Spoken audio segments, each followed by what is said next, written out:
Well, hello everybody. Yay! We're here. Oh my goodness. Oh my goodness. Well, good afternoon on the Eastern Time Zone. Still good morning in Central Time Zone. I hope you're enjoying a fantabulous day. I am super excited to have my guest on with me today. Yay! So I super excited. So it is World Social Media Day. Like, really? That's a thing now. So it is World Social Media Day. So I am on with people who are on social media like every single solitary day. It is just a part of our life. It's a part of what we do. It's a part of who we are. So I said, let me get with people who are actually active on social media that we don't have to say, are you doing it? I don't know. I can't figure it out. I can't think. I don't know. I don't know. And I don't know. And I sometimes and I deactivated my account last month and I'm thinking about no. No, no, no, no, no, no, no, no. It's a part of our life. And and the pastors on here, the ministers, well, they all pastors and ministers. So they may shame me, but this is one thing that the Lord has not required that I fast from yet. People in the beginning of the year, I'm doing a consecration. I'm like, no, that's not my consecration. Sorry, he didn't call me to that yet. But so first off, I just want to introduce everybody. So they have their information, how you can find them, Facebook, all that. Follow them. Miss Stephanie Collins, who is a singer, entrepreneur, a minister. Does multiplicity of things, but she is super active using all the tools, all the resources out there. And then ministry, well, everybody's in ministry on here, and that's a wonderful thing too, because I really want to talk about that and how social media has really impacted ministry. But then I have Pastor David L. Smith and his wife, First Lady Linda Smith, and they're in Houston, Texas, New Bethlehem Missionary Baptist Church in Houston, Texas. And then we have overseer himself, Reverend Dr. Robert O'Keefe Hassel. Yay! A minister extraordinaire, an admin, a teacher. Let's see, what else does he do? He is the face of the generations that as I say, I guess it's gonna take us to the rapture because I think we're going pretty fast. I think we're gonna get ready to get on out of here pretty quickly. But Dr. Hassel has been doing a multiplicity of things. He is now, are you the president of the seminary? Yeah. Okay, wait a Yes, minute. ma'am. Yes, ma'am. Yeah, so he's the president of a seminary, Celebration of Praise Ministries, and just woo, they're just all over the top. I'm gonna have to get down with them there sometime. I'm hoping that I'll be able to come to convocation sometime soon because we seem to be working more and more together. So I'm super excited. So I have to ask you, each of you just jump on in because this is very conversational. Y'all know that's how I do. I'm not really really serious. I want us to have that conversation about social media. So who wants to start? Like, where did you start with? Well, I'll start. I started with social media. I think Facebook says I've been on since 2010, 2009. So I've been on more than 10 years. I started basically because I had to.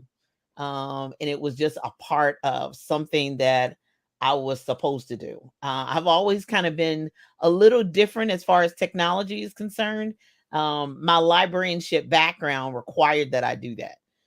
Books on the shelf was something, and you can see by my messy office, yep, books on the shelf. But technology, I was doing that back in the 80s and 90s, even though it was real cryptic and had that little orange thing that you put in a question to search, and then you just had to sit there, and then pages would reel out, and you still have to go. Yeah.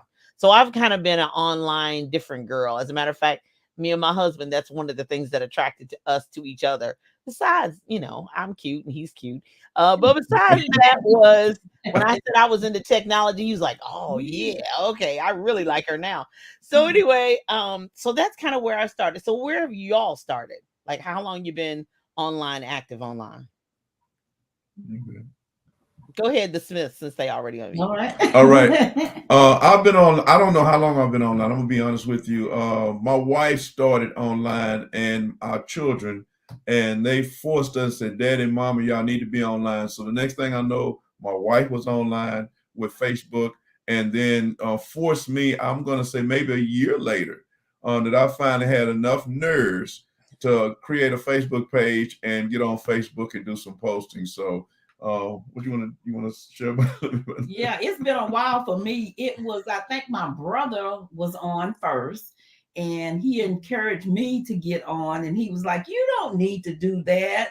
And so he was like, "Yeah, if you try, you're gonna be hooked." And I was the very first time. After that, it was a go for me. Yeah, and so I'm from Virginia, and so it was really good for me, and that way it gave me an advantage to keep up with my classmates in Virginia and also my family and friends. So social media has been good to me in a very positive way. Excellent, excellent. Stephanie? Yes. So I have been on social media since high school and MySpace. Oh yeah. That's an old word now. Yeah. And I remember it was very funny. I remember the beginning of Facebook because, Facebook was actually created for college students. Right. And I remember being on the radio in Chicago and we were talking about MySpace and social media and Facebook and trying to get my account started because I was still in high school. And then they opened it up at some point during my high school career and I was able to get on Facebook. But it's been since about 2007, 8-ish. Yeah, Wow. yeah. Well, while I'm thinking about it, that's how I found and met the Collins. That's how I got to Hammond, Indiana. It opened up a whole new world, a whole new life for me because I found a radio station. It was Kick 'em or Keep 'em. It was a show, and it was through MySpace because that was my whole thing. Was all about I was going to be a famous singer or whatever. So that was what I felt like my purpose was going to be. So I came there to Hammond. I ended up going. I sang, and they were like, "Yeah, kick her, keep her, whatever. Don't kick her off. Yeah, keep her, whatever. We like her, whatever." And then I went to their church, and then it's been like a whole new world with Hammond and the Collins.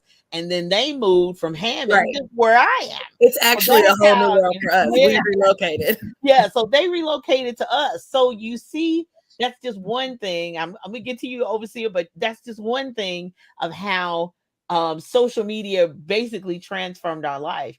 Because her mom was testifying that Sunday I was there. I have to tell the short story. And she was like, "I don't know nobody there." And I'm like, "Well, I live there. I live like 10 minutes away. Maybe we can be kind of friends and hang out. And if you need to know where the grocery store is, I'll help you, whatever." And so we've been friends like for 13, 14 years now because they moved, but that was through MySpace.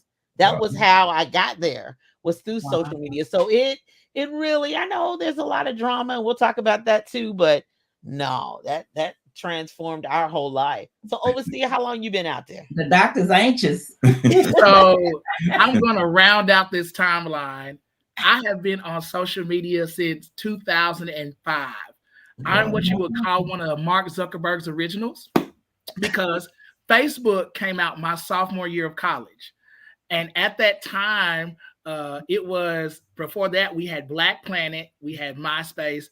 And so Facebook was like the new it thing. Yeah. And so I could actually, back then, in order to get on the network, you had to request Mark Zuckerberg to add your college or university. So they finally added Lane College there in Jackson, Tennessee, and it became a thing. And so that was that. And then in 2009, Twitter came out. Mm-hmm. I was in my graduate program at Tennessee State University, and it was an interactive world because you could tweet quick messages, 150 characters, tell everybody where you were at. Like, it was the best thing outside of text messaging. Right.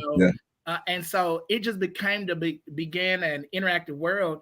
And one of my professors, and I didn't even believe it at the time, they was like, "You need to be wired. This is the way of the future. This is it's just going to get bigger from here." Right. And of course, in the classroom, we didn't think it could get any bigger because we had cell phones. We had just came out of the Razor phase. We had the sidekicks and all of that. And we thought we were really like, what a time to be alive. Yeah. And lo and behold, technology just took off and really gave us the chance to expand our realities and our capabilities to, you know, make life more efficient and more effective for the people that we impact each and every day. But yeah, I was going to round out that timeline. Like, I'm not new to this. I'm true to this. I'm old. Now, wait a minute. Now I know Overseer is definitely. Dr. Hassel, he'll give you some zingers. He will bless your life. Then he'll make you stink. Then he'll hurt your feelings. Then he'll stomp on your toes. And then he'll give you a video. Then he'll shout you happy. And then it's just like, yeah. Oh, that's my kind of friend. Let me But here's the reality of it. Technology as we know it, when we consider like Facebook, Instagram, Twitter, we've only had it for 25 plus years. Yes. Wow. Yeah. So it's not been here that long. So that's what makes me. How do we live without it? I mean, I'm thinking, you know, even we're talking about technology overall. How do we live without it? I mean, like, you know, all the places I travel to, we just put the address in and it takes us there. You know, I'm thinking about paper maps and wait a minute. Oh no, it's a detour. It's not on this list. I mean, you know, just all of those things. And I think primarily, you know, what I really encourage people, even before moving to the business or ministry space, is like Sister Linda said, it's a wonderful way to keep in contact with family members and co-workers and people when you move across the world. You know, it used to be once you settle somewhere and you start having kids, you died there. You didn't move. What was we moving for? We here. We got the grocery. We got the church. We got Big Mamas down the street, and we all here. But now the way of the world is we could be anywhere. So now that's how I keep up with all my classmates who have died, who have moved, and how we find them. Because we have a whole Eastern High School where I went to high school. It's got a whole Facebook group that just says pray for so-and-so's family because they died. I mean, that basic.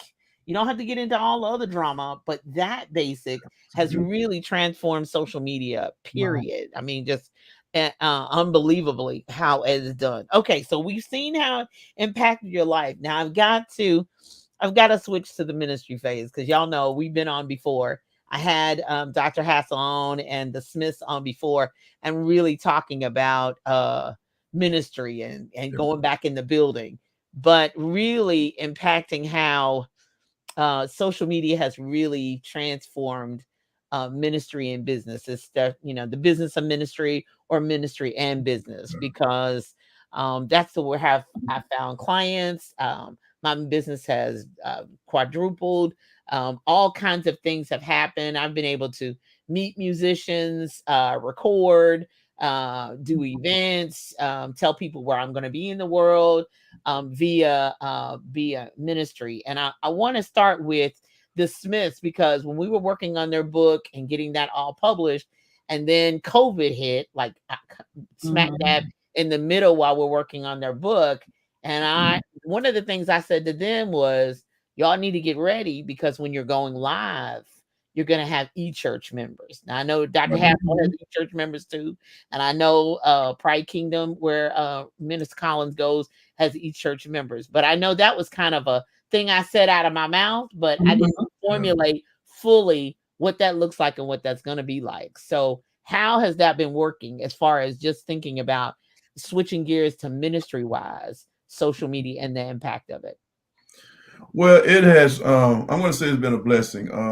Again, anything that's new, it takes time to adjust. But we were able to adjust because of our personal social media pages. So as you stated, we were doing the book in the midst of a pandemic.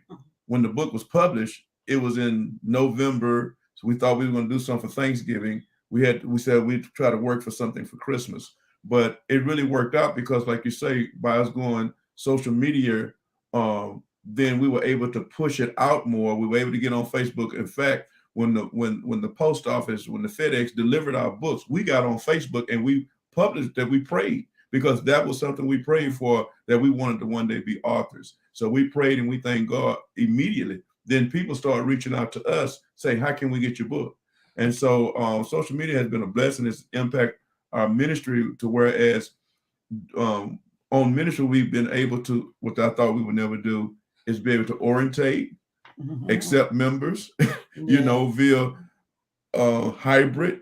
So that has worked out great. Doing Bible study now via Zoom, those type of things. You can put it out, put the Zoom link out, and then people can get on Zoom with you. So those type of things where people don't have to you turn a key to get in their car to travel. When they get off work, they could be actually in their car listening if they can't see the audio and still not miss Bible study. So social media has been tremendous to our ministry, and we're reaching a broader audience. We're not just the four walls. We're not just in our local community. Now we're able now to reach a broader audience internationally. So that has tremendously been a blessing. And just to hear some of the comments where people are saying how they were richly blessed, people in the hospital, people who are sick, those type of things are just tremendously been a blessing for our ministry. Right. Yeah. Because, you think about it, time past, you had to go and get a contract with a radio station. Right. And that was still local. That's still just to that city. Like they could only hear it in Houston, and as large as Houston is, you could probably only hear it in a section of Houston. Right. And then if you was on the other side of town of Houston, 45, 50 minutes away, you might not even get reception. So that limited you so definitely so much. Dr. Hassel, I know you out there. So imagine God telling you to launch your ministry. You launch it, and then the pandemic hits. Yeah. I can recall praying to God, Lord, I need answers, and I need answers quick. Yeah. Because I have a launch team, and I have a church that is been sanctioned by our presiding bishop and executive board, and I got to deliver. And the response that God gave me was very, very unique. He told me to use what I already have. Yeah. And that rerouted me to all of my education, because my master's is in curriculum instruction, ed technology. And so what I started to do is go back to what I've learned. And everything that I learned in my master's courses, combined with what I learned in my doctoral work, I used it to mobilize my team to build our church as being building transcendent. And when I say building transcendent, what I mean is if we're in a building or not, ministry still continues. Absolutely. And so what the Summit Church Nashville launched as, it launched as a building transcendent model. And so we started with technology. And so technology has become a part of the DNA and culture of our ministry in regards to weekly Bible studies, small groups. Every department in the church has a technological component, if not 3, 4, or 5, etc. Because we're always looking for a more efficient way to make our processes more easy and user-friendly, and to maintain a cutting edge into this digital generation. Because the reality of the situation was, once I discovered that we were in COVID, I automatically knew nothing was going back to normal. Right. So what I became was the crazy digital tech guy. Like, hey, we got something to do this function. Let's try this to see how this works in our context. And really just taking the limits off and allowing not only myself as a leader, but allowing my congregation to experience the benefits that technology provides to the religious experience, and taking the stigma of intimidation, lack of knowledge, and in just blatant inferiority away from them, and showing them a way that technology fits into the religious context. Because they used to tell us, the old saints used to say, that one-eyed demon, that's it. Y'all remember, you know what I'm saying? That's right. That's what they told us. They used to do it. And so programming, and it was so amazing. My youngest members are a set of twins, but my oldest member is 85.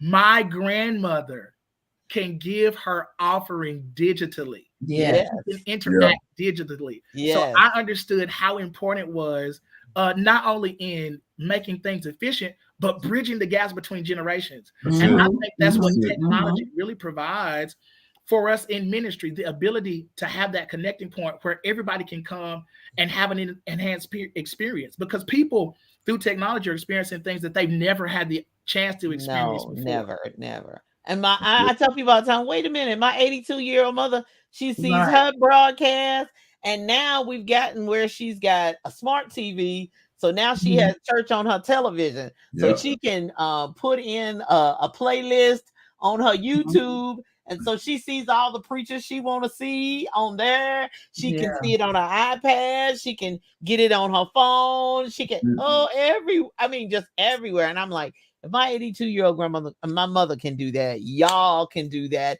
and y'all can make that happen. It is transformational.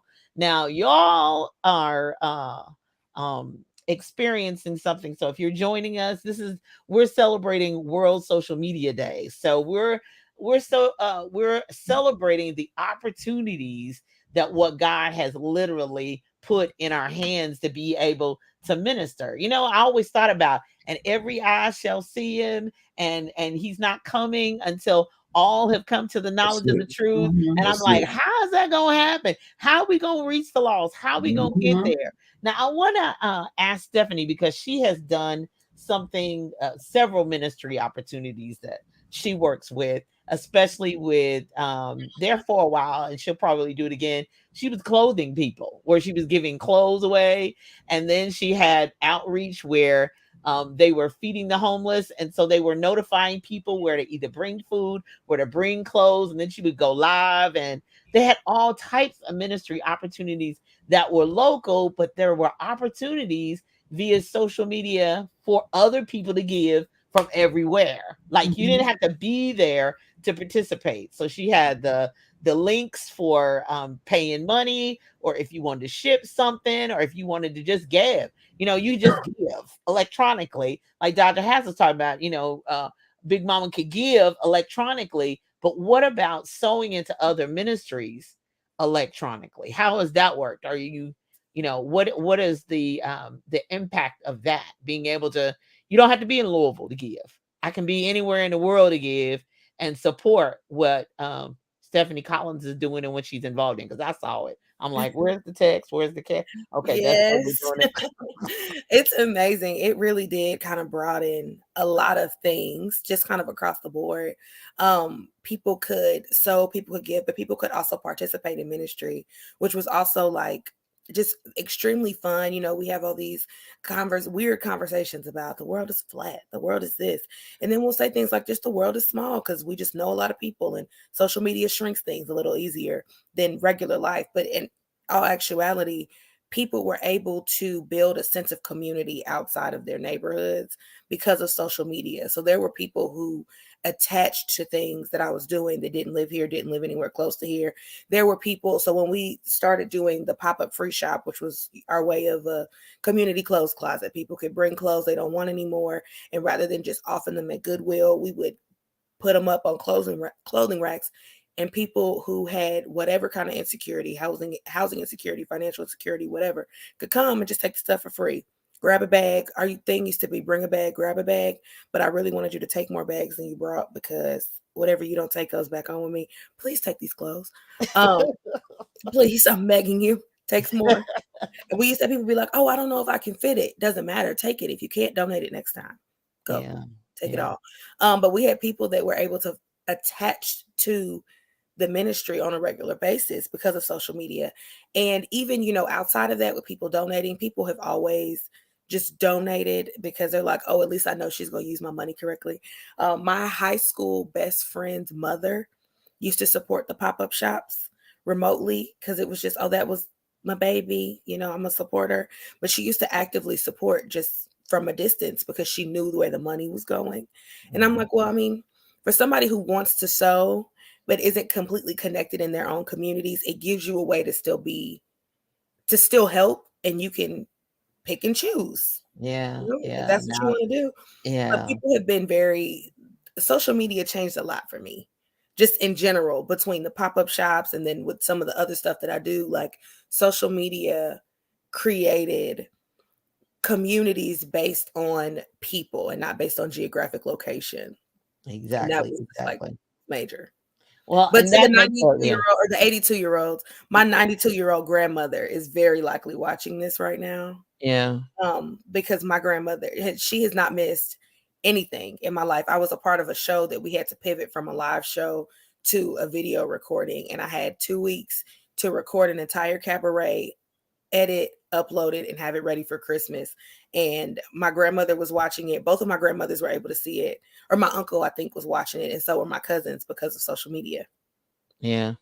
And everybody was able to sew, and people were able to buy their virtual tickets and just click a link. Yeah. It was It's a amazing. beautiful thing. Yeah. I mean, well, we heard you preaching. I don't know where I was, and they said 70's preaching, and I'm like, oh, where's she preaching at? And I went to her page, and her mama said she's on now. Okay, get it into you. You know, I mean, Hi, Mom. yeah, it's a beautiful thing that you're able to make those types of connections. Now, on the flip side of that, you always have to know. Now, I want to balance it out. You have to know that there are some not so nice people. I'll just be politically correct and say there are some not so nice people out there. There are some people who think differently and act differently. And but I just admonish you to use the 80-20 rule. Use the rule of the 80% that is high quality, that is just like, oh my goodness, because we know that physically and geographically, people cannot be everywhere, but they can tune in, they can support, they can connect, they can make happen things and enjoy things, support things that that they couldn't anytime ever before. So I've got to ask, so what do you think is next? What's next? What we got next? What do you think is next? If you ask my mother, she's going to tell you it's this whole metaverse situation, this whole 3D thing where you can be at home, but be 100% in the next place. Put on your little goggles and your ear things, and it'll basically feel like you're there, but you'll be at home on your couch.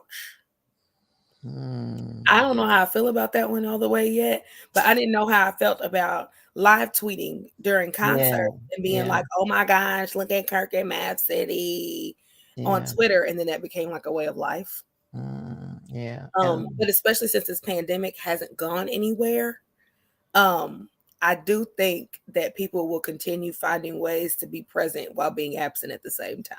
Yeah. Well, me and my vertigo, I don't know if I'm ready for the goggle thing yet.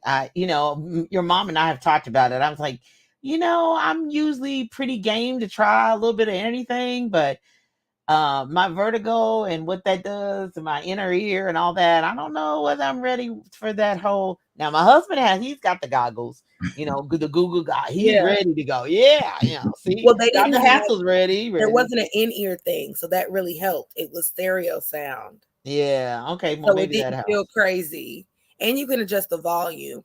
I'll be honest, I don't miss concerts, and I have quite a few coming up. So yeah, you do.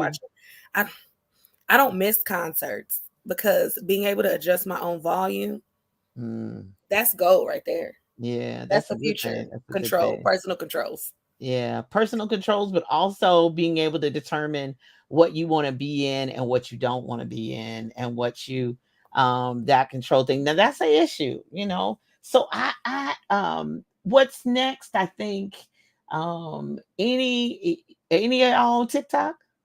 Am I the only one on TikTok? You on TikTok? Barely. I make barely. I'm trying. You trying? I'm trying. Yeah. I want to. It's cool. Great. Dr. Hassel, tell us what what are you doing on TikTok? The dances, of course, with students. I knew it. Yes, it's a way. The teacher grace has worn off. That postdoc teacher grace has worn off. So you maintain relevance by doing all the cool stuff that you see those that are younger than you do, and even some of those that are older than you do. Keeping everybody together. But when you ask that question, where do I think technology is going? I am privileged and afforded the greatest opportunity by God to work in the university higher education setting. I am the director for faculty training at Tennessee State University, the land of golden sunshine. I think some of my colleagues are watching today. Yeah, I go to TSU, the real TSU, not Texas State. Know that? Right? Yeah, no, the real TSU. Yes, the real TSU.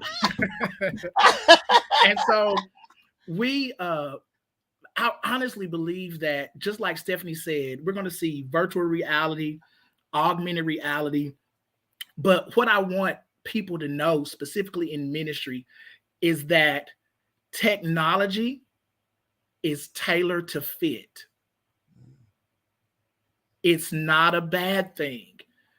Use the technology to fit your context to make the model that you deliver effective.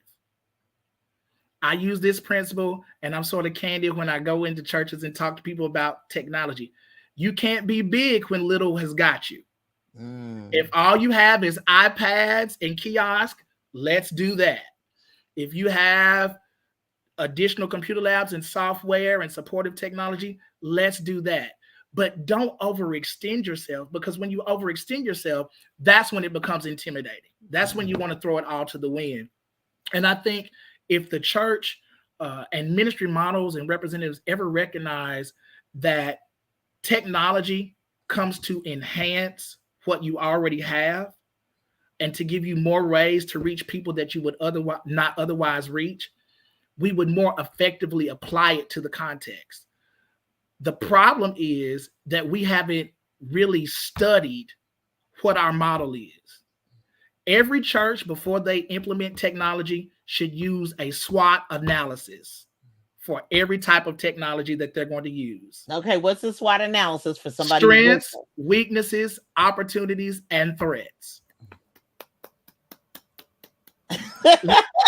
We needed some applause. I'm just here for applause. Keep going. You know, because you got those preachers, put up those phones during church. Pay attention to me. That's You true. know, I want you, number one, if I know you're on the phone, if you have the Zennials and the Z's, they're Googling and fact checking what you say from that pulpit. Right. Yeah, they are. So Yeah, if they you're tweeting me and quoting me and I see my name pop up, thank you, Jesus, I know I got it right. Yes. Number one, right? That's right. Yeah. And then two, I know you're listening, and whatever content I'm pushing out is going into a broader audience, because I'm only one person, but they have audiences and circles of people that they can reach, both that are saved, unsaved, whatever. And you never know. Something you say may hit somebody in a life application and draw them, you know, not just to the church, but to Christ, or make them think differently. Yeah. And so when we're using technology, technology positions us not only to get the message out, but to allow that conviction piece to come full circle. Yeah. And so I believe that the sky is the limit. The church just has to refine its focus on what it plans to do Right. with what has been given. That's Because right. let me tell you, and you can quote me on this, Miss Julia, God is in technology. Oh yeah, he is. Oh yeah, he is. Oh yes, he is. God. Okay, we got to tweet that later. God is in technology. He is. Because I know that. Now I want to hear from Pastor Smith, because I know he's the, as I say, he's the senior statesman, and First Lady Smith, they're the senior statesman in this group, and that's one of the main reasons why I wanted to do that. You know, because I think, you know, historically we've always had. Is now for the most important part of the service, which is the word. I agree with that. But the way we connect with it and way we interact with it has to be different. It cannot just be all, well, I always get it from you all that it's, you all are very God-centered, as opposed to it's all about me, it's my show and all that. So therefore, I mean, what has that meant differently for ministry, especially when you have an international audience? You now have gone from Houston, from Texas to the US to now to internationally. So what does that mean? I mean, you know, we're far and wide and near, and what does that look like? Because now you realize it's not just the people in the room you're looking at. Right. It's somewhere else. I mean, it can be somewhere else. And you're impacting worlds, you know, people and their worlds literally around the world. Like what does that look like? And realizing how hard was it to realize that that kid that's on the phone could be tweeting and texting what you're saying or sharing on Facebook? Like, what does that look like? What does that feel like? Well, it has made us to do a look, and I'm glad that Dr. Hassel talked about God is in technology. You know, I'm old school. I'm gonna be very honest with you. I came up the old traditional Baptist way, and it is hard to change. I thank God for my family, and I thank God for my wife. My wife is risky. I'm gonna tell you, she's risky. So yeah, she's risky. So yeah, she is. So I'm gonna tell you a lot of things. I tell people she pushes me to the next level. So I'm saying that to say our thing is now we are looking at our audience. Who are we reaching? How can I stay fundamental in moral issues? How can I stay fundamental in what's right and what's wrong? At the same time, using another platform to reach Z's and millennials. How do we reach that generation? So I've been asked to go to TikTok. So I'm looking at if I do, I'm going to start doing a few TikToks. We're in the process now of doing a podcast. Yay! So it's pushing us. When you ask us what's that next thing, that next thing is kingdom. We're still thinking kingdom, but how do we reach the kingdom using the social media platforms? So if it takes TikTok, if it takes, what's that other one our granddaughter's on, this other thing? Snapchat. See, her and my daughter was doing, her and my granddaughter was doing something the other day, and I'm like, that's stupid to me. But if we can reach that audience, yeah, because it's about reaching that generation. Yeah. Right. So if we have to do something, not silly, but I'm talking do something that's meaningful just to get their attention, to grab them so that, hey, let me check them out. You right. know, Yeah. Who they are. That's right. Or get something that God will touch their heart. And because, hey, it's about saving soul. Because I'm like you, Miss Julie. You said something earlier. It's not today. It's not about getting ready. We have to be ready when Jesus returns. Yeah. Because you can see the writing on the wall. Oh yeah. You know, we can see the writing on the wall, and He's coming back again. And we don't want anyone to be lost. But at least we want to make sure that there's a platform out there that can hear and that the Holy Spirit would allow them to make that choice to accept Him or not, using all of these various platforms. Yeah. And I think, like you were saying, we do have a generational gap, you know, and I am a little bit more risky than he is. So, I mean, I'll try it. I won't know it don't work unless I don't try it. So exactly. I'll do Snapchat. I'll do, TikTok. I did a TikTok video the other day, you know, and with one of my nieces, and he was like, you know, shaking his head. I was like, don't worry, just get on, you know. So, but, you know, it allows us, social media allows us to do what we want to do to portray to the world. Well, like you say, we know as long as we have a foundation, the foundation is there. We're just building on top of it. And so whatever it takes for us to build on top of it, you know, when we did technology, what I knew about technology, I even helped some of the other churches in the area to actually get on. Like Dr. Hassel was saying, take what you have and use what you got. Yeah. And so that's what I told them. When the pandemic first happened, everybody was shut down. Some people panicked because they thought that they had to have the top of the line everything in order to even get on Facebook or to even do technology or to even the stream. I say, okay, I'm like Dr. Hassel, let's just use what we have. So we use that, and I help some of the other churches just use what they have, and we delivered to the world what we had. You're right. That's the reason why I was trying to figure out what the problem is. Yeah. Download the app. Yeah. Get your profile, hit the red button, and start talking.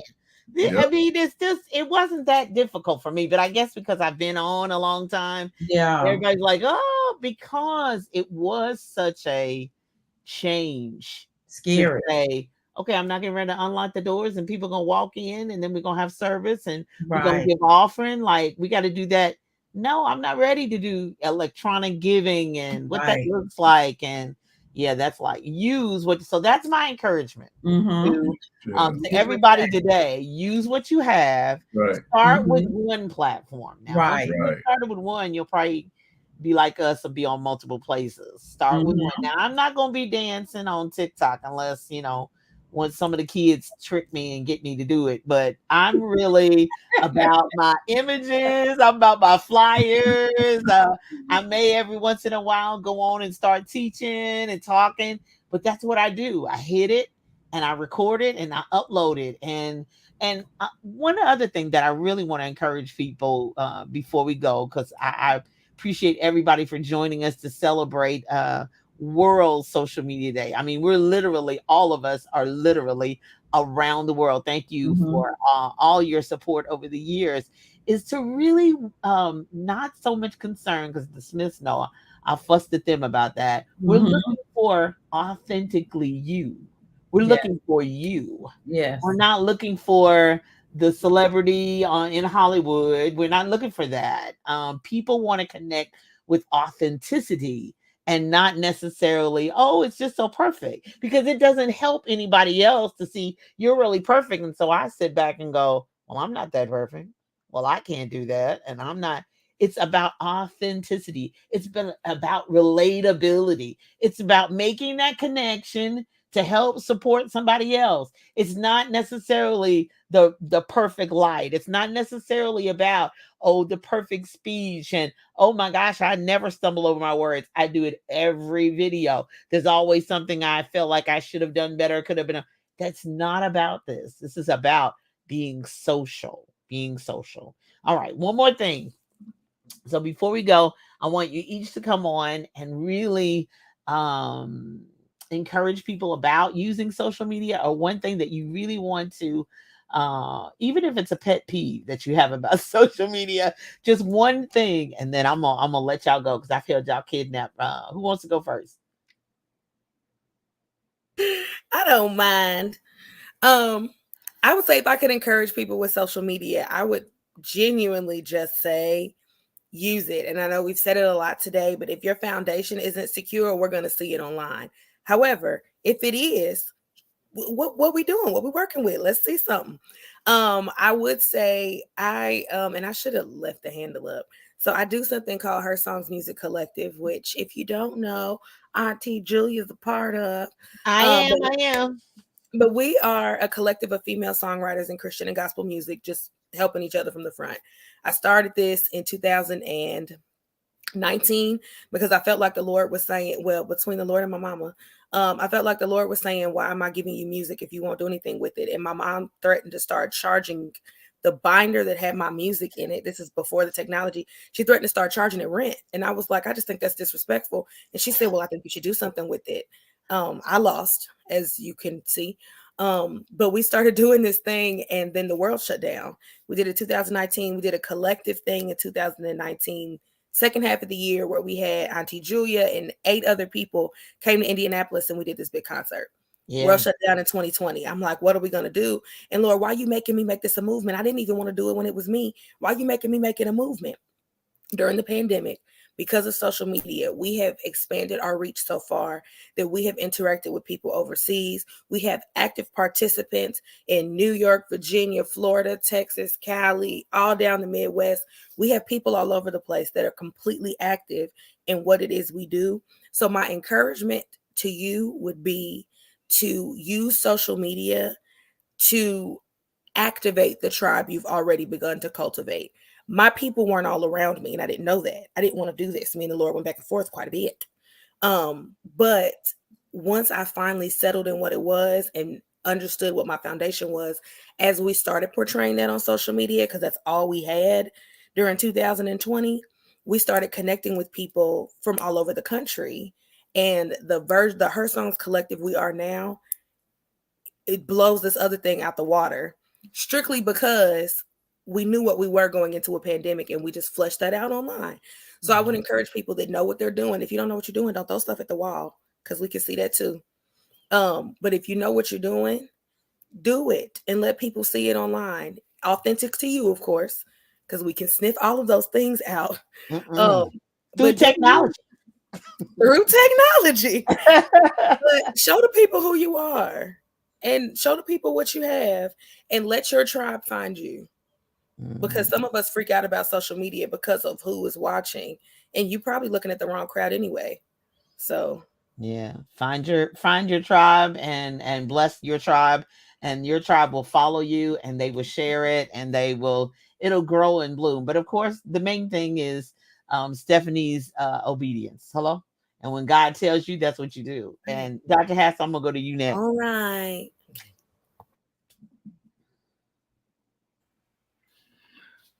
You're muted, friend. Oh, I'm There unmuted. you go. Oh, I'm unmuted now.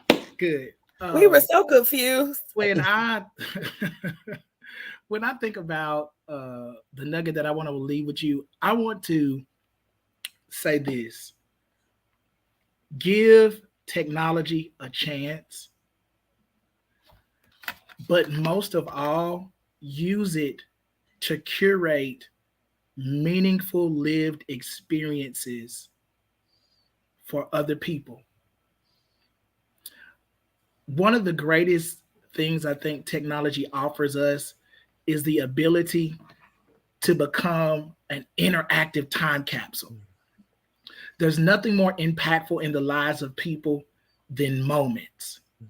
And if we can learn how to use technology to capture moments, we can impact so many people even after our physical life has expired.